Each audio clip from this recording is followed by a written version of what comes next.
Good afternoon. I'm gonna do my best here to make sense. I'm I've been snow skiing with my family since Saturday, and I am exhausted, to say the least.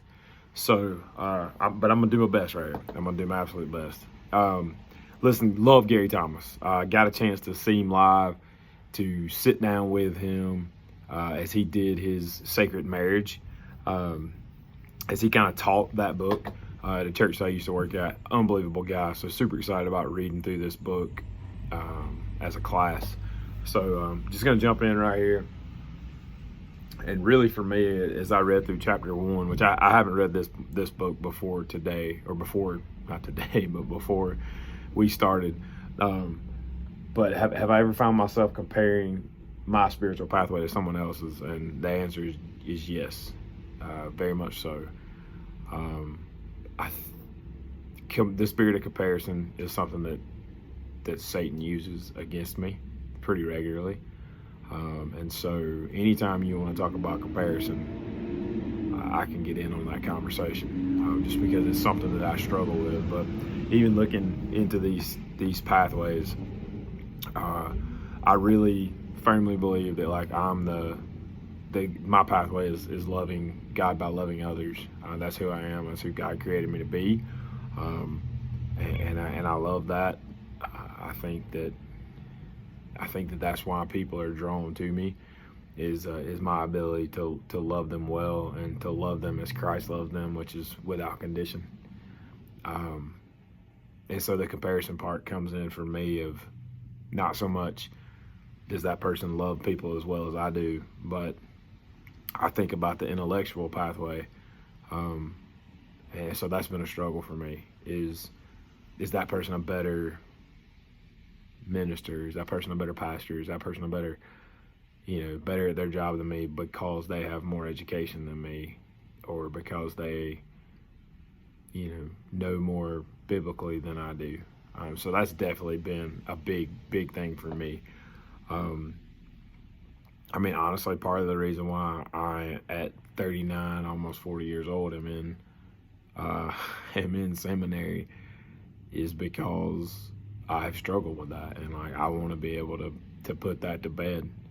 I know that the Lord is way bigger than that, but I also know that like I want to answer that question for myself.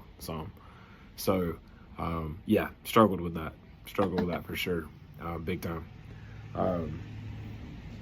And then, do I find myself resonating with certain pathways? Absolutely.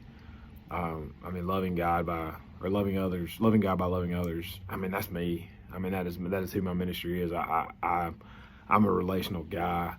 I'm the guy who, if a kid needs to go run around and play basketball till 2 o'clock in the morning, just so they can talk and just so they can, that's me. I'm also the guy that'll sit there on the couch and just let a kid cry.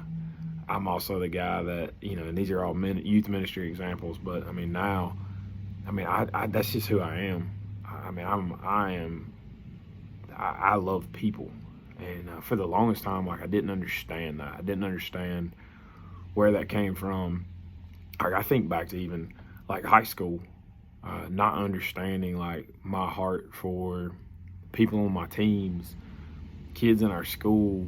Like I was never the kid that bullied. I was never the kid that picked on people. I was the kid that was like, hey man, like, are you okay? And like I never understood that. Like I just didn't. And now, like as I've gotten older and my relationship with the Lord has matured, like I've come to the place where like I know that not only has God created me like that, but like through the Holy Spirit, the Lord has given me like His heart for His people, and man, like that's who I am, and like I love watching the Lord do those things in me and through me, and I don't understand why people respond to me the way that they do sometimes until I step back and go, they're not responding to me. They're responding to the Holy Spirit like in me, and they're responding to what the Lord is doing through me in their life. And like at the end of the day, man, like that's what it's all about. That's what my pathway is all about, is loving other people the way that God's called me to and created me to. So yeah, that's me in a nutshell. Exhausted, just barely hold my eyes open right here on a Tuesday afternoon. So that's my pathway. Thanks.